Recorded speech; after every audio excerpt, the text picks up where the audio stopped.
আজ 25শে ডিসেম্বর যীশু খ্রিস্টের জন্মদিন। আবার কিন্তু বড়দিন। আজ থেকে দিনটা আবার একটু একটু করে বড় হতে শুরু করবে।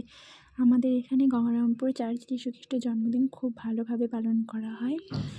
আমি, আমার বর, ওর ফ্রেন্ডের বউ আরও একটা ছোট্ট বেবি মিলে গিয়েছিলাম সেখানে। খুব ভালোভাবে সাজানো গোছানো ছিল ঘরটা। আর সামনেই দেখাচ্ছিল যীশু খ্রিস্টের জন্ম কীভাবে হয়েছে।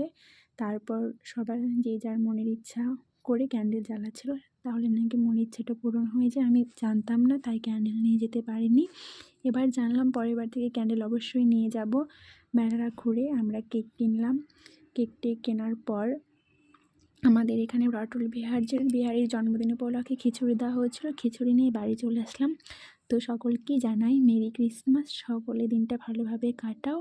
আর কে কীভাবে কাটালে, কে কোথায় ঘুরতে গিয়েছিল আমাকে অবশ্যই কমেন্টে জানিও। আবার অনেকে বলে যীশু খ্রিস্ট তো খ্রিস্টান, এটা নাকি খ্রিস্টানদের উৎসব, কিন্তু একদমই না। উৎসবটা কিন্তু সবারই।